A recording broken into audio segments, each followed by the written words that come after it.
بسم اللہ الرحمن الرحیم۔ عبداللہ ابن المبارک کے پاس ایک شخص آتا ہے کہ میری اولاد بہت مجھے پریشان کرتی ہے، کہا میں تم سے صرف ایک سوال کروں گا، کبھی بد دعا تو نہیں دی؟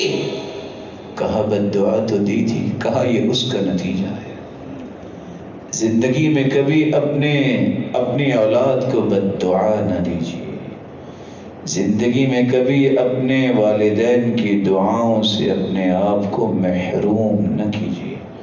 رسول اللہ صلی اللہ علیہ وآلہ وسلم نے صحابہ کرام کو یہ بات بھی سمجھائی، ان اللہ حرم علیکم عقوق الامہات ووعد البنات ومنع وعاد، اللہ نے اس چیز کو حرام کیا ہے کہ تم ماؤں کی نافرمانی کرو اور بچیوں کو زندہ درگور کرو اور پھر بخل کرو اور لینے کی خواہش کرو، دینے کی خواہش نہ کرو۔ جس طرح شرک حرام ہے اس طرح ماؤں کی نافرمانی بھی حرام ہے، جس طرح خنزیر کھانا، جس طرح مردار کھانا حرام ہے، جس طرح دھوکہ دینا حرام ہے، چوری اور ڈکیتی حرام ہے، اس طرح ماؤں کی نافرمانی بھی حرام ہے۔ جس چیز کو اللہ نے حرام کہہ دیا ہے اس کا مطلب یہ ہے کہ اس کی پاداش میں کل قیامت کو سزائیں ملے گی۔ اللہ جلال ہر ایک کو محفوظ فرمائے اور اس گناہ بے لذت سے بچائے جو اپنے والدین کی قدر نہیں کرتے۔ رسول اللہ صلی اللہ علیہ وسلم نے سے فرمایا تھا ثلاثۃ قد حرم اللہ علیہم الجنہ،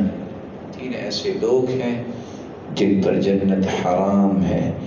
قیل من ہم یا رسول اللہ، اللہ کے رسول وہ کون سے لوگ ہیں؟ تو آپ نے فرمایا جن پر جنت حرام ہے ان میں پہلا شخص ہے العاق، جو والدین کا نافرمان ہے، اور دوسرا شخص ہے مدمن الخمر، جو شراب میں دھت رہتا ہے، اور تیسرا شخص ہے والدیوث الذی یقر فی اہلہ الخبث، جس کے گھر میں فحاشی عریانی اور خباثت ہوتی ہے اور اسے کوئی پرواہ نہیں ہوتی، نہ اصلاح کرتا ہے نہ اس کی پرواہ کرتا ہے۔ اگر یہ تینوں توبہ نہیں کرتے تو ان پر جنت حرام ہے۔ رسول اللہ صلی اللہ علیہ وسلم نے فرمایا بابان معجلان عقوبتهما فی الدنیا مع ما يدخرها له فی الآخرہ، دو ایسے دروازے ہیں جن کی سزا بہت جلد انسان کو مل جاتی ہے، ایک والدین کی نافرمانی اور دوسری اللہ کی بغاوت، اس کی سزا جو ہے اللہ فوراً دے دیتے ہیں۔ اور رسول اللہ صلی اللہ علیہ وسلم نے فرمایا صرف دنیا میں سزا نہیں ملتی بلکہ اللہ آخرت کے لیے بھی سزا اور عذاب ذخیرہ کر لیتے ہیں۔ اس لیے رسول اللہ صلی اللہ علیہ